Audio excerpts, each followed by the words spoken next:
Sejam bem-vindos ao nosso canal A Bíblia Ganha Vida. Eu sou o pastor Robson Valeriano. Você já parou para pensar por que Deus escolheu justamente Jericó para ser a primeira cidade a ser conquistada na Terra Prometida?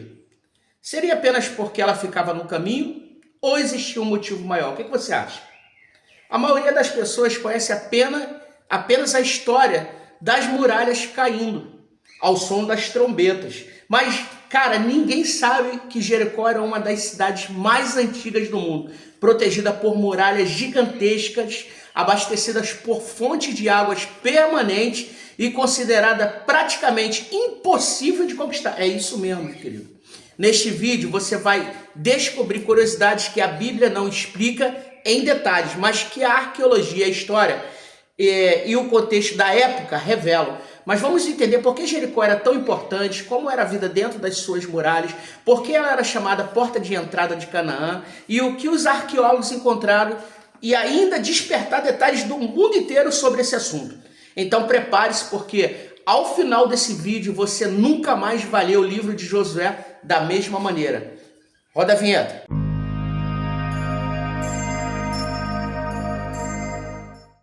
A primeira coisa, o que significa o nome Jericó? Qual é a tradução do nome? O nome Jericó provavelmente vem da raiz simétrica, iriá, ligada à palavra lua, indicando possível relação com o antigo culto lunar. Outra hipótese é conectar o nome a uma raiz que significa perfume ou fragrância, por causa das datameiras, jardineiras e plantas aromatizadas que cresciam na região graças à abundância de água. Isso mesmo. A cidade ficava num oásis fértil em meio ao vale seco do Jordão, tornando-se famosa por seus aromas e plantações. Seu nome atravessou milênios e parece tanto em texto bíblico quanto em registros históricos do Oriente. Próximo, mostrando a importância contínua da cidade ao longo da história. Outra coisa, Jericó é uma das cidades mais antigas do planeta, isso mesmo. Jericó é considerada uma das cidades habitadas mais antigas do mundo. As escavações em Tel Es Sultan mostram ocupações humanas desde cerca de 10.000 a.C., muito antes das pirâmides do Egito. Olha isso, irmão. No período neolítico, já existiam casas de pedras, muralhas e uma torre com cerca de 8 metros de altura. Isso significa que Jericó possuía estrutura urbana de milhares de anos antes do surgimento das grandes civilizações conhecidas. Que isso? Isso eu não sabia. Ao longo de mais de 10.000 anos, a cidade foi destruída e reconstruída diversas vezes, acumulando camadas arqueológicas que revelaram diferentes povos, culturas e sistemas políticos. Poucos lugares do planeta possuem uma continuidade histórica tão impressionante como Jericó. Caramba, 10.000 anos antes de Cristo. Outra coisa, por que as muralhas de Jericó eram tão altas e tão largas? As muralhas de Jericó tinham função militar, econômica e psicológica. Na época da conquista, na conquista descrita em Josué, a cidade possuía um sistema duplo de defesa. Uma muralha inferior de pedras com cerca de 4 a 5 metros de altura, outra muralha superior de tijolos de barro construída sobre uma talude inclinada. A soma das estruturas podia ultrapassar 10 metros de altura em alguns pontos. A cidade ocupava aproximadamente de 6 a 8 hectares e o primeiro fortificado tinha algo que girava em torno de 600 metros. Essas muralhas protegiam a população, armazenavam riquezas e intimidavam invasores, os adversários. Para um povo recém-chegado do deserto, como era o povo de Deus, Jericó parecia praticamente inexpugnável, irmão. Como era Jericó por dentro? Dentro das muralhas havia ruas estreitas, casas de tijolos de barro, armazéns de grão, oficinas, áreas administrativas e espaços religiosos. Muitas residências eram construídas próximo à muralha, como o relato da casa de Raabe, a prostituta. A cidade funcionava como uma pequena cidade-estado cananeia, governada por uma elite local ligada ao comércio e a defesa militar. A população provavelmente varia entre 1.500 a 3.000 habitantes no período da Idade do Bronze. A vida girava em torno da agricultura irrigada, do armazenamento de alimentos e do controle das rotas que atravessavam o Vale do Jordão. Apesar do tamanho relativamente pequeno, né, não é muito grande, Jericó possuía organização urbana avançada para sua época. Sim, Jericó estava situada como uma das maiores defesas de Canaã. O segredo da água. Por que Jericó prosperava? Jericó existia porque tinha água, irmão. A fonte de En-Sultan fornecia milhares de litros por minuto durante todo o ano e transformou uma região em um oásis permanente, um deserto que virou um oásis. Graças a essa nascente, a cidade podia cultivar tâmara, trigo, cevada, figos, uvas e oliveiras. Mesmo cercada por áreas áridas, canais simples levavam água para campos ao redor da cidade, enquanto muitas cidades dependiam de chuvas sazonais. Jericó possuía abastecimento constante, permitindo colheitas regulares, armazenamento de alimentos, e esse recurso natural foi um dos principais motivos para a cidade se tornar estratégica, rica e disputada durante séculos por diferentes povos e reinos. Cara, não era só o povo hebreu saindo do Egito para ir em direção à terra de Canaã, que queria derrotar Jericó, não. Jericó estava ali atacada e sitiada por vários anos, por vários tipos de povos. Qual era a alimentação em Jericó? O que os moradores comiam? A alimentação em Jericó era variada para alguns padrões antigos. Os moradores consumiam pão feito de trigo e cevada, tâmaras grandes, em grandes quantidades, figos secos, uvas romãs, lentilhas, azeite, oliva e mel. Comia também cabras, ovelhas que forneciam leite, queijo, carne, claro, em ocasiões especiais. Peixes do Rio Jordão também chegavam à cidade através do comércio regional. As tâmaras eram tão importantes que Jericó ganhou fama como a cidade das palmeiras. Muitas delas eram secas para conservação e serviam como alimento energético para viajantes e comerciantes. A abundância de água tornava a dieta local mais rica do que em muitas outras cidades do interior de Canaã. Como era a religião dentro da cidade?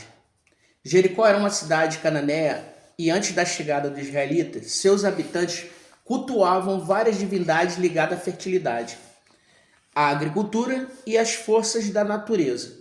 Entre os deuses mais conhecidos estavam Baal e Assera, adoradores em diferentes regiões da Cananéia, ou em Canaã. Os rituais buscavam garantir chuvas, boas colheitas e proteção militar. Templos e altares faziam parte da vida pública e também reforçavam o poder dos governos locais, né? A região estava profundamente ligada à política. Quem controlava o culto controlava parte da autoridade sobre a população. Olha isso. Quem controlasse o culto, controlava a população. Esse ambiente religioso ajuda a entender por que a conquista de Jericó tinha também um significado espiritual para Deus. Cara, eu vejo isso, eu vejo Deus olhando e falando assim, ó, quem controla a religião lá embaixo, controla todo o povo. Entra, toma essa cidade, porque essa cidade é a porta de entrada. Eu não posso deixar eles fazerem o que querem lá embaixo. Deus falando com o povo, chama Josué e fala, Josué, eu tô contigo, entra e destrói. Quantas casas e quantas pessoas haviam ali? Os arqueólogos não conseguem determinar o número exato, mas estima-se que Jericó possuía algumas centenas de casas dentro das muralhas durante a Idade do Bronze. Centenas de casas. Bom, considerando o tamanho da área habitada, a população provavelmente ficava entre 1.500 e 3.000 pessoas.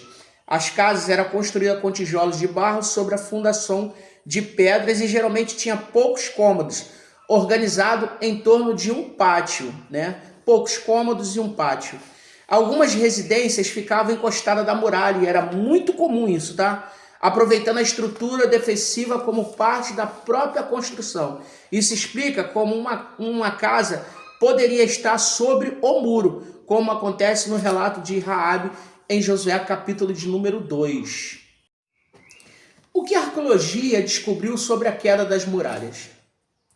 As escavações encontraram restos de muralhas caídos, camadas e espécies de cinza e sinais de um grande incêndio no período da Idade do Bronze.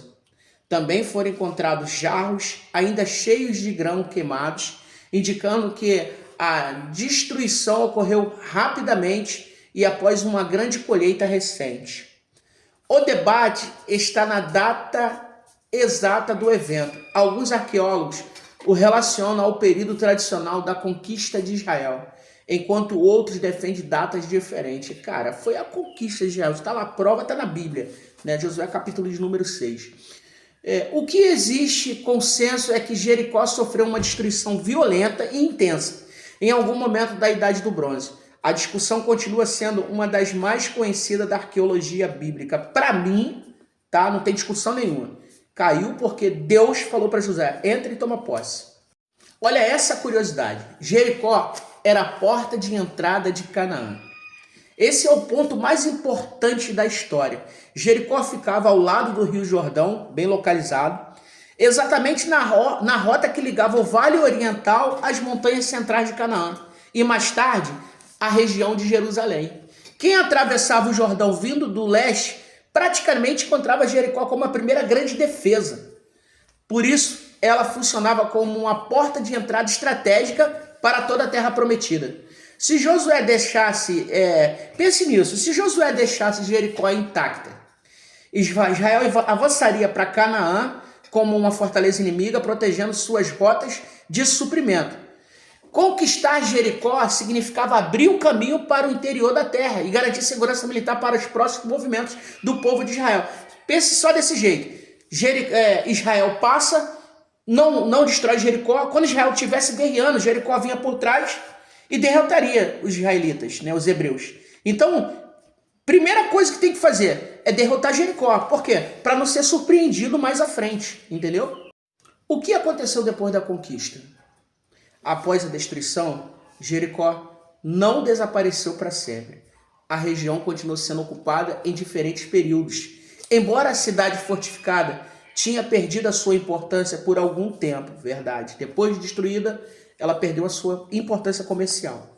Séculos depois, Jericó voltou a crescer e nos tempos de Herodes tornou-se uma cidade rica, conhecida por seus jardins, palácios e plantações de tâmaras e bálsamos. Foi nessa Jericó reconstruída que Jesus encontrou Zaqueu e curou Bartimeu, tá? Se você quiser procurar esse texto, está lá em Lucas capítulo 19, Marcos capítulo 10. Isso mostra que o nome Jericó atravessou várias fases históricas. A cidade de Josué, a cidade dos reis de Judá, a cidade visitada por Jesus, não era exatamente a mesma cidade, embora ocupasse a mesma região no vale, tá? Mesmo destruída, ela continuou, cresceram cidades em cima dela e foi indo na história. A curiosidade que quase ninguém conhece. Muito antes de Jericó bíblica existir, já havia ali uma comunidade fortificada pré-histórica. Os arqueólogos descobriram uma enorme torre de pedra com cerca de 8 metros de altura, construída por volta de 8.000 a.C., além de uma muralha que circulava cercando toda aquela cidade. Essas estruturas são de milhares de anos mais antigas que as pirâmides do Egito e estão entre as primeiras obras monumentais conhecidas na humanidade. Isso significa que quando Josué chegou à região, Jericó já carregava uma história antiguíssima. A cidade que parece na Bíblia não surgiu do nada, não.